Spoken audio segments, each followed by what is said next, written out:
दोस्तों, हमारे दादा दादी वाली पीढ़ी ने अंग्रेजों का अत्याचार का काला दौर भी देखा।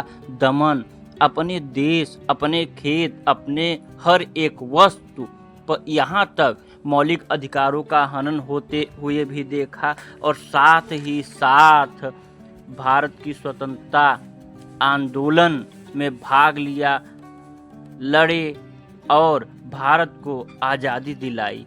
आप कल्पना कर सकते हैं कि अपने खेत के एक हिस्से पर आपको नील की खेती करनी पड़े, चाहे आप चाह रहे हो या न चाह रहे हो, आपको नील की खेती करनी पड़ेगी ही। और उसका परिणाम ये हुआ कि आज भी आप खेतों में बहुत सारे खेत हर गांव में देख सकते हैं जो कि बंजर आज भी पड़े हुए हैं।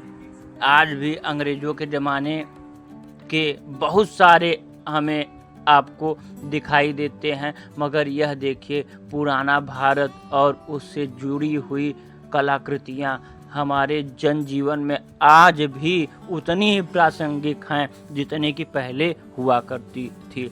उस दौर में 1930 से 1999 का भारत का इतिहास सबसे महत्वपूर्ण घटनाएं इसी समय में हुई हैं। चाहे अगर हम बात करें 1930 में राजा थे और उनका शासन भी था, अंग्रेज का कब्जा था, उनका अत्याचार था, स्वतंत्रता आंदोलन भी अपने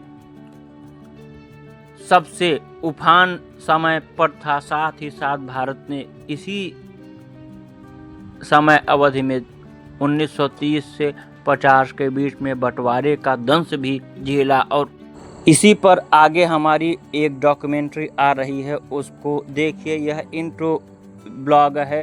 कैसा था उस समय का जीवन? तो 1930 से 50 के बीच में भोजन जो थी वह सादगी भरा हुआ था।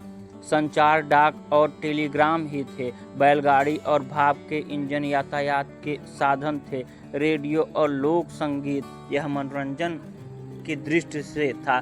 मगर अगर बात करें इसी समय में भारत के गांव, जो कि उस समय सबसे महत्वपूर्ण थे, भारत के गांव में भारत की आत्मा निवास करती थी।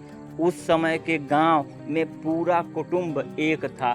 गांव में चाहे छोटा काम हो चाहे बड़ा, कोई कितना भी गरीब हो, सभी लोग मिलजुल कर एक दूसरे की सहायता करते थे। आपस में इतना भाईचारा था जिसकी हम आप कल्पना भी नहीं कर सकते हैं। एक का दुख सभी का दुख हुआ करता था, एक का सुख सभी का सुख हुआ करता था।